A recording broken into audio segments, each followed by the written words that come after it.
Então, mais uma vez, espero que esteja tudo bem com vocês, pessoal. Estamos aqui para dar continuidade à resolução da lista.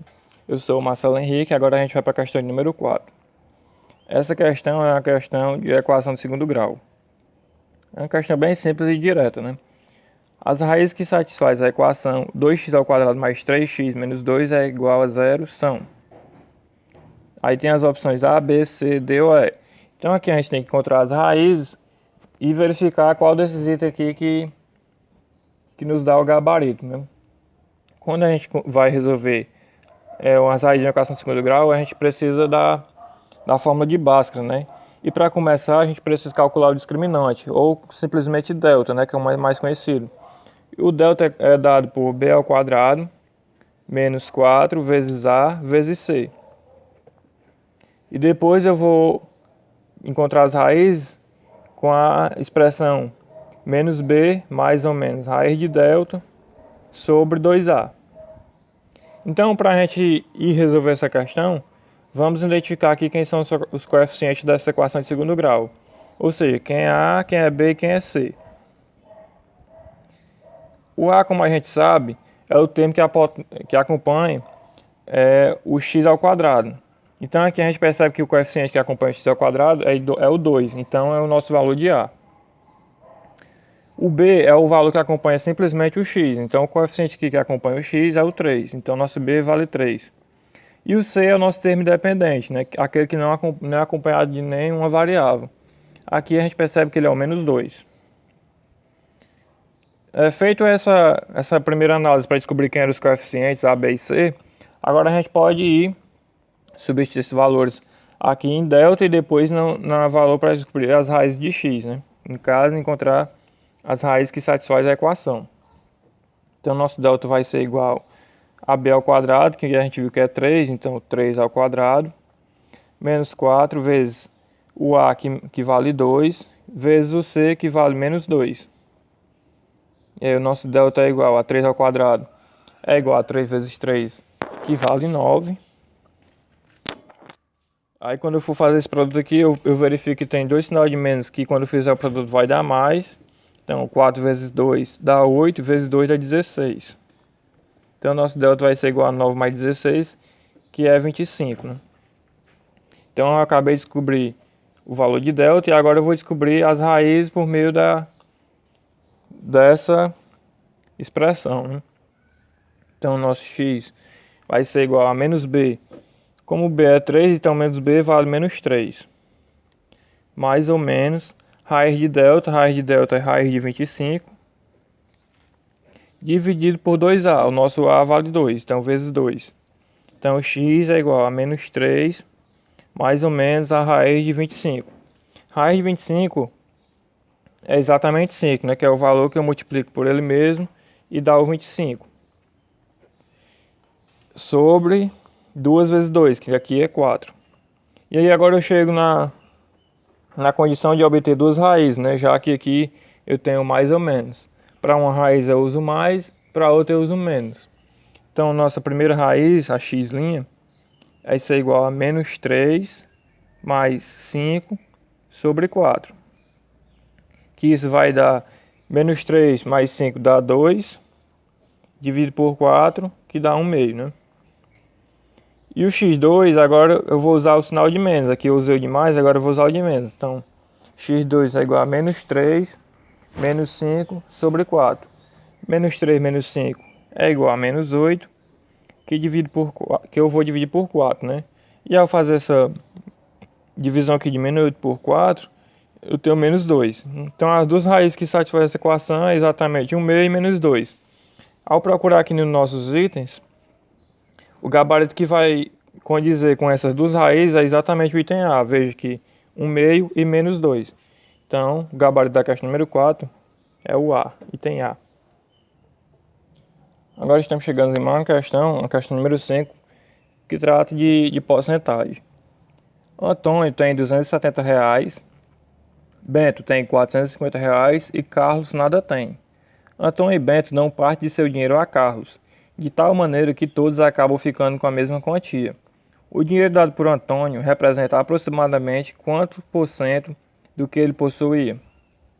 Então aqui na situação, a gente está vendo uma situação que tem 3 colegas, que um deles tem R$ 270, outro 450 e outro não tem nada. E eles fazem uma divisão de forma que todo mundo fique com a mesma quantidade em dinheiro, né?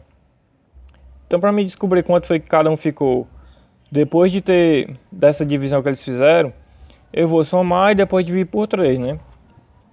Então eu sei que o Antônio tem R$ 270, o Bento tem R$ 450 e o Carlos ele não tem nada, ou seja, ele tem 0, né? Então eu vou somar tudo isso aqui e depois divido por 3, porque foi o valor que cada um ficou, né? Então quando eu somar aqui 270 com 450, com o 0, que não vai influenciar em nada, né? Eu vou ter exatamente o seguinte valor, né?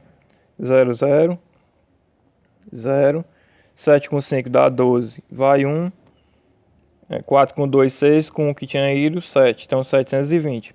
Então quando eu somo a quantia que cada um tinha, eu tenho R$ 720. E aí ele distribuiu de tal maneira que todos ficaram com a mesma quantia. Então para me descobrir quanto foi que cada um ficou, basta dividir por 3, né? Já que cada um ficou com a mesma quantia. E aí eu vejo que o número que eu multiplico por 3, que dá perto de 720, ou exatamente 720, é o 240. Porque 240 vezes 3 dá 720 e não resta nada. Então, quando eles fizeram essa divisão, então agora Antônio tem 240, Bento tem 240 e Carlos também ficou com 240. A questão está pedindo o seguinte: o dinheiro dado por Antônio representa aproximadamente quantos por cento do que ele possuía, né? Eu sei que Antônio tinha R$ 270 e ele ficou com 240. Então, para saber quanto foi que ele deu, basta eu efetuar essa subtração de 270 menos o 240. E eu acabei de descobrir, ó, que o Antônio deu R$ 30 para que o Carlos ficasse com a mesma quantia que os outros, né? Então aqui eu acabo de descobrir quanto foi que ele deu em dinheiro. Mas eu estou querendo saber quantos por cento que isso representa do que ele possuía. Ele possuía R$ 270. Então 270 vai ser o nosso 100% aqui. E os R$ 30 que eu quero saber quanto isso dá em termos percentuais, eu vou colocar aqui e vou chamar de X, já que eu não sei quanto é que isso vale em termos percentuais, né? Então eu vou efetuar essa conta aqui, ó, produto meu pelos extremos. Então eu tenho 270x igual a 30 vezes 100, que dá 3.000. Então x é igual a 3.000 dividido por 270. Então nosso x vai ser, ao efetuar essa divisão aqui de 300 dividido por 27, vai dar aproximadamente 11,11. Que aqui, em termos percentuais, isso, né? Que aqui nas nossas opções é o item A. Então agora a gente está chegando na última questão dessa lista. E essa questão é uma questão de análise combinatória. A questão diz o seguinte: desejando limpar uma prateleira, a arrumadeira retirou de lá uma coleção de livros numerados de 1 a 9. Depois, ela recolocou aleatoriamente os livros na prateleira. É claro que ela pode tê-los colocado na ordem normal, ou seja, 1, 2, 3 e etc, né? Ou seja, 1, 2, 3, 4, 5 até o 9. No entanto, a chance disso ocorrer é apenas uma em. Então, nesse sentido, eu quero saber quantas formas são possíveis de colocar esses 9 números aqui lá na prateleira. Essa maneira aqui que ele citou só é uma, só pode acontecer uma vez, que é quando eu coloco o primeiro livro para ser o 1, o segundo para ser o 2, o terceiro para ser o 3 e assim sucessivamente. No entanto, se isso for colocado aleatoriamente, tem mais de uma maneira de se colocar, né? Como é que a gente vai pensar essa questão, né? Eu vou imaginar que lá na prateleira tem 9 lugares. 1, 2, 3, 4, 5, 6, 7, 8, 9. Ou seja, eu tenho 9 lugares aqui para colocar esses livros. Quando eu for colocar o primeiro livro, eu tenho 9 livros para colocar. Então eu tenho 9 possibilidades para colocar aqui nesse primeiro lugar. Quando eu for colocar o segundo livro, eu já vou ter colocado um livro aqui na prateleira, né? Então eu só vou ter 8 para colocar aqui. E é assim sucessivamente. Quando eu for colocar o terceiro livro, eu já tenho colocado 2 antes, então eu só vou ter 7 para colocar no terceiro lugar. E pensando da mesma maneira, eu vou ter 6 para colocar no quarto lugar, 5 para colocar no quinto, 4 para colocar no sexto, 3 para colocar no sétimo lugar, 2 para colocar no oitavo lugar e apenas o que restou para colocar aqui em último, né? E aí, para mim saber o número de maneiras, basta que eu faça o produto aqui desses números aqui para obter a quantidade de maneiras possíveis a colocar esses números na prateleira. Para quem está um pouco confuso aqui com esse raciocínio que eu falei, você começa pensando na situação que você só tem um livro para colocar. Então você só tem uma maneira de colocar um livro lá, né? Que é só colocar ele lá.